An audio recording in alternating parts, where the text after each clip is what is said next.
नमस्कार। एक नया विषय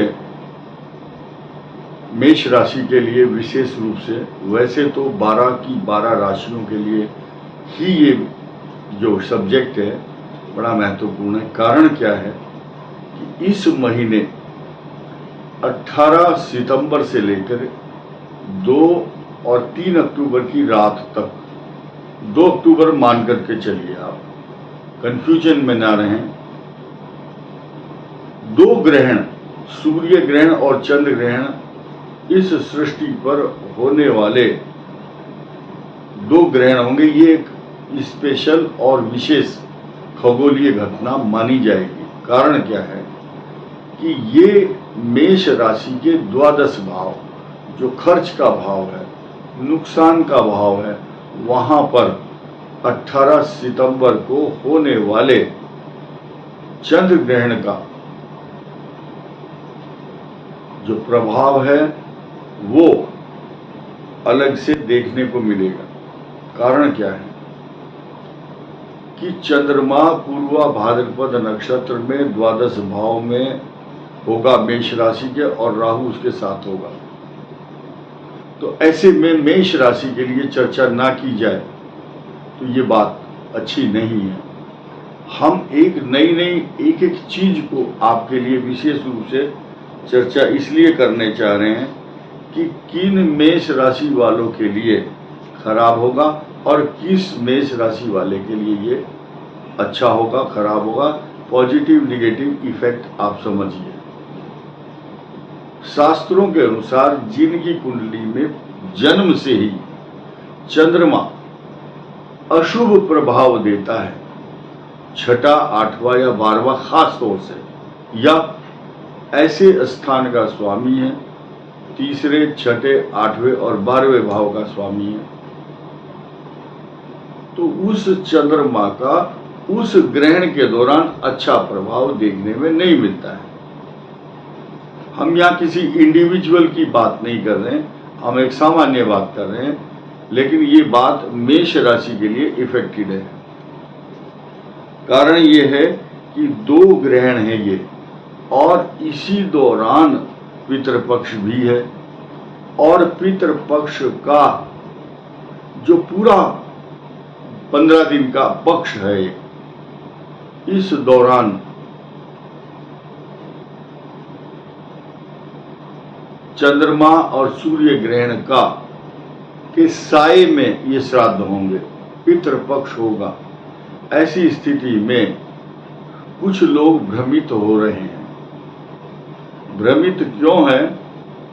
क्योंकि बहुत मात्र एक धुंधली सी छाया 18 सितंबर को, क्योंकि चंद्रमा की मलिनता कुछ उत्तर पश्चिम क्षेत्र या दक्षिण में होगी, लेकिन शास्त्रों के अनुसार अगर गणित के एक मिनट का हिसाब लगाया जाए तो भारत में इन ग्रहण का प्रभाव तो राशियों पर होगा, लेकिन वो ग्रहण यहाँ दृष्टि गोचर नहीं होंगे, भारत के अंदर दिखाई नहीं देंगे। अब मेष राशि का कर्तव्य क्या है? मेष राशि के लिए नई चीज है क्या? उस दिन द्वादश भाव में चंद्रमा और राहु आपको अशांति, एंजाइटी, तनाव, गुस्सा, व्यर्थ की भागदौड़, व्यर्थ के खर्चे कराने के लिए तैयार बैठा है ग्रह।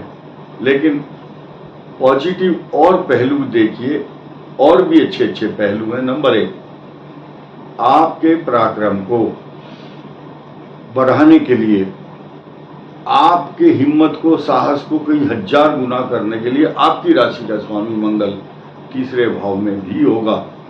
ये पॉजिटिव इफेक्ट है।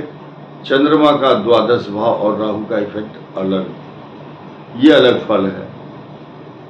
तो लोग, बहुत से लोग जिनकी समझ में बात कितना ही समझाओ नहीं आती है, बोले एक तरफ आप खराब बता रहे हो, एक तरफ अच्छा बता रहे हो।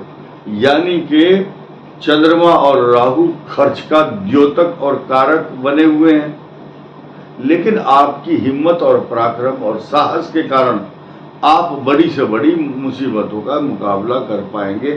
साथ ही साथ आपके केंद्र स्थान में बैठा हुआ मूल त्रिकोण में शुक्र उसी दिन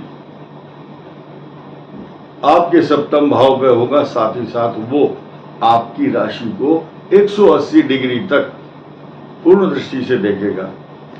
तो समस्या आना और जाना अलग बात है, लेकिन ये जो खगोलीय घटनाएं हैं ये आपके लिए कुछ इस प्रकार के परिणाम देगी। नंबर 1, 11वें भाव में चल रहे गोचर में राहु नहीं है, राहु 12वें है।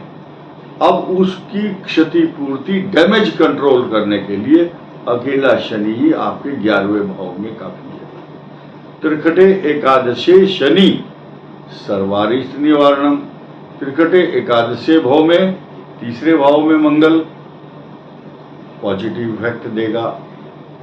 और 2-3 और ग्रह हैं, उस समय सूर्य आपके छठे भाव में आएंगे और आपके पराक्रम को ये 3 ग्रह एक साथ, जो सृष्टि के बहुत वेरी इंपॉर्टेंट प्लेनेट माने जाते हैं, मंगल, सूर्य और शनि, तो इस दृष्टि से मेष राशि के जो जातक हैं, जिनके जन्म लगन, जन्म के स्वभाव प्रभाव के लक्षण चंद्रमा के अच्छे नहीं हैं, उनको विशेष चिंता रहेगी।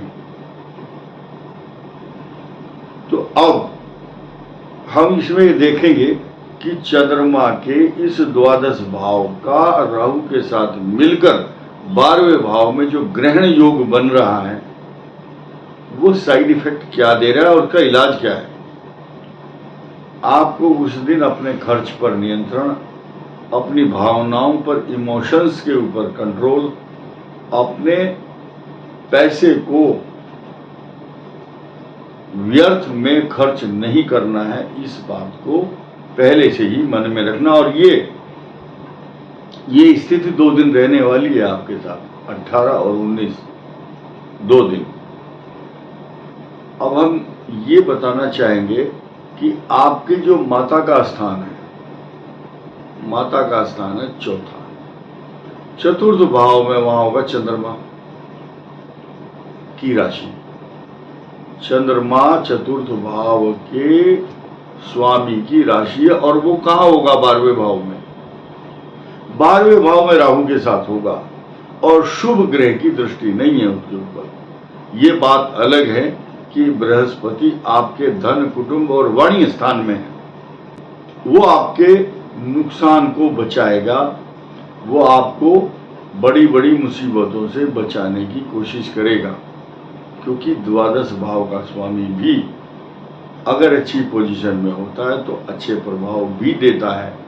तो इसलिए हम आपको बताना चाहेंगे कि ये जो 15 दिन का पक्ष है, 27 नक्षत्र होते हैं और इन 27 नक्षत्रों में जब सूर्य राहु, चंद्र राहु का जो प्रभाव होता है वो राशि के ऊपर दुष्प्रभाव डालता है। इसलिए इस वीडियो में हमने ये बताने का प्रयास किया है मेष राशि को उस ग्रहण के दौरान कुछ विशेष सावधानियां बरतनी होंगी। इसमें बात खास तौर से देखने की ये होगी, मेष राशि को ये ध्यान देना होगा कि जिस स्थान का स्वामी चंद्रमा है उस स्थान पर ज्यादा ध्यान देना है। चंद्रमा और राहु जिनके एक साथ हैं या जिस भाव में है उस भाव से संबंधित परेशानियां उत्पन्न करता है। तीसरी बात, सूर्य जिस भाव का स्वामी होता है वो भी भाव कष्ट में आता है। इसके अलावा सूर्य और केतु, देखिए यहां जोड़ा है चंद्र सूर्य का केतु और राहु के साथ संक्रमण, संचरण या युति भी ग्रहण के दौरान साइड इफेक्ट देती है। और नई चीज क्या है, सूर्य और चंद्रमा को इस सृष्टि का चक्षु कहा गया है, नेत्र हैं ये। और जब ये कष्ट कम, यानी कि जब इनके ऊपर छाया आती है, देखिए राहु और केतु कोई खगोलीय पिंड नहीं है, इनकी कोई आकृति नहीं है, इनका कोई फोटो नहीं है, इनके ऊपर कोई उपग्रह नहीं जाता, जैसे सूर्य के ऊपर कोई ग्रह उपग्रह नहीं छोड़ा किसी वैज्ञानिक ने, क्योंकि वो आग का गोला है। लेकिन चंद्रमा और मंगल, शनि, बृहस्पति ये पिंड है, शुक्र है, इनकी आकृति है। साथ ही साथ यानी कि सूर्य और चंद्रमा पर जब कष्ट और संकट और परेशानी आती है, साक्षात देवता कहे गए हैं। ऐसी स्थिति में 12 राशि और 27 नक्षत्र हैं। जब इनका परिक्रमण और ट्रांजिट होता है तो उस स्थिति में राहु चंद्रमा, सूर्य चंद्रमा, चंद्रमा केतु, सूर्य केतु, ये विशेष रूप से जिनकी राशि में युति बना करके बैठे हैं, उनके लिए विशेष रूप से प्रॉब्लम का कारण बन सकता है। ऐसी स्थिति शास्त्र ये कहता है कि जिनकी कुंडली में चंद्रमा पहले से ही पीड़ित है तो उनको जल ग्रहण करना चाहिए, पानी पीना चाहिए। आपने देखा होगा अक्सर चंद्र ग्रहण और सूर्य ग्रहण के दौरान लोग तीर्थ यात्रा पर जाते हैं और वहां पर स्नान करते हैं। कारण क्या है? क्योंकि जल, पानी जो है, पानी इस मन का कारक है। चंद्रमा मन सो जाता है, चंद्रमा मन का भी कारक है, पानी का भी, जल का भी। जल तत्व ज्वार भाटा, जल तत्व चंद्रमा की ओर उछाल लेता है। ठीक इसी प्रकार मन अशांत होने की दृष्टि में तीर्थ यात्रा में लोग स्नान करते हैं। तो जहां गंगा या यमुना कोई तीर्थ यात्रा नहीं है, वहां पर आप शुद्ध जल से स्नान करें। पानी ज्यादा पिएंगे तो आपको मानसिक शांति बनी रहेगी। वैज्ञानिक दृष्टिकोण से ऐसा शास्त्रों में लिखा हुआ है। इस वीडियो में इतना ही। धन्यवाद। नमस्कार।